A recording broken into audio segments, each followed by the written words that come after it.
एका परिसरामध्ये राहणारी एक तरुणी होती, 12वीचं शिक्षण ती घेत होती. घरी राहून ती अभ्यास करत होती, तर कधी कधी कॉलेजला सुद्धा जायची. आता त्या ठिकाणी तिची आई सुद्धा तिच्या सोबत राहत होती. पण मात्र आई काही कामानिमित्त ही घराबाहेर जात होती, तर तरुणी घरामध्ये एकटीच अभ्यास करत बसायची. हा सगळा प्रकार होत असताना एक दिवस तिची आई कामानिमित्त घराबाहेर गेली आणि त्याच परिसरामधला एक तरुण आहे, तो तरुण त्या तरुणीच्या घरी गेला आणि त्या तरुणीला डायरेक्ट त्यानं प्रपोज केला. मला तू खूप आवडतेस, माझं तुझ्यावर प्रेम आहे आणि मला तुझ्यासोबत लग्न करण्याची इच्छा आहे, असं आश्वासन त्या तरुणानं त्या तरुणीला दिलं.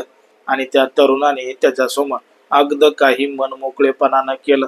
पण मात्र हा जो प्रकार घडला त्याच्यानंतर ती तरुणी गर्भवती झाली आणि घडलं एक धक्कादायक प्रकरण, धक्कादायक घटना.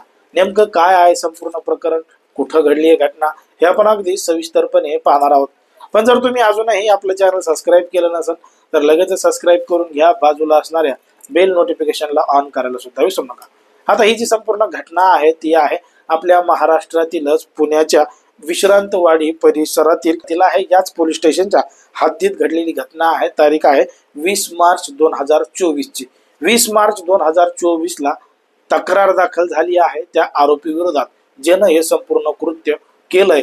पण मात्र या संपूर्ण घटनेला सुरुवात होते ती म्हणजे डिसेंबर 2023 पासून ते जानेवारी 2024 पर्यंत. कारण की याच कालावधीमध्ये त्या तरुणीसोबत हा सगळा प्रकार घडलेला होता. आता पुण्याचा जो विश्रांतवाडीचा परिसर आहे, या परिसरामध्ये राहणारी 12वी मध्ये शिकणारी एक तरुणी होती. या परिसरामध्ये राहत होती, तिचे शिक्षण पूर्ण करत होती आणि तिची आई काही कामानिमित्त घराबाहेर सुद्धा जायची. आता आई घराबाहेर गेली, ही तरुणी कॉलेजला गेली. जाताना येताना या तरुणीवर त्याच परिसरामध्ये राहणारा एक तरुण होता आणि त्याचं नाव होतं अनिकेत कांबळे. अनिकेत कांबळे या तरुणीवर लक्ष ठेवून होता. ती तरुणी त्याला आवडू लागायची. तो त्या तरुणीला जाताना येताना बघायचा आणि तिला अनेक वेळा बोलण्याचा प्रयत्न करायचा. पण मात्र त्याला काही बोलायला संधी मिळतच नव्हती. म्हणून एक दिवस तो थेट त्या तरुणीच्या घरी गेला आणि त्या तरुणीच्या घरी जाऊन त्यानं तिला प्रपोज केला. म्हणजे त्यानं तिला सांगितलं की मला तू खूप आवडतेस, माझं तुझ्यावर प्रेम आहे आणि मला तुझ्यासोबत लग्न सुद्धा करायचंय. आता लग्न करायचंय म्हणून त्या तरुणाला त्या तरुणीला आश्वासन दिलं आणि तिच्यासोबत अगदी सगळं काही मनमोकळेपणानं केलं.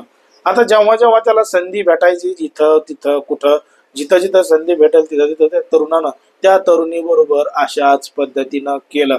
पण मात्र हे सगळं करत असताना त्या तरुणीला सुद्धा त्याची काही जाणीव नव्हती आणि त्या तरुणाला सुद्धा याची काही जाणीव नव्हती. अखेर ती तरुणी या सगळ्या माध्यमातून एक दिवस गर्भवती झाली आणि तिच्या पोटामध्ये मोठ्या प्रमाणात दुखू लागलं. आता पोटामध्ये दुखू लागल्यामुळं संपूर्ण प्रकार तिनं आईला सांगितला. आईनं थोडंफार औषध उपचार करून पाहिलं, पण मात्र काहीही फरक पडला नाही. म्हणून त्या आईनं त्या तरुणीला दवाखान्यामध्ये तपासणीसाठी नेलं आणि मग त्यामधून हे सगळं प्रकरण उघड झालं. मग मात्र समजलं की या तरुणीला लग्नाचं आमिष देऊन त्या आरोपी तरुणानं हिच्या बरोबर अशा पद्धतीचं कृत्य केलंय. अशा पद्धतीचं कृत्य केलंय तो या तरुणीला वारंवार फसवत होता.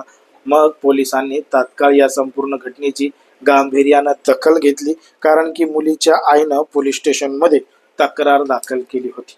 पोलिसांनी गांभीर्यानं दखल घेतली असून त्या आरोपी तरुणाला अटक केली आहे. कायदेशीर कारवाई त्याच्यावर चालू आहे.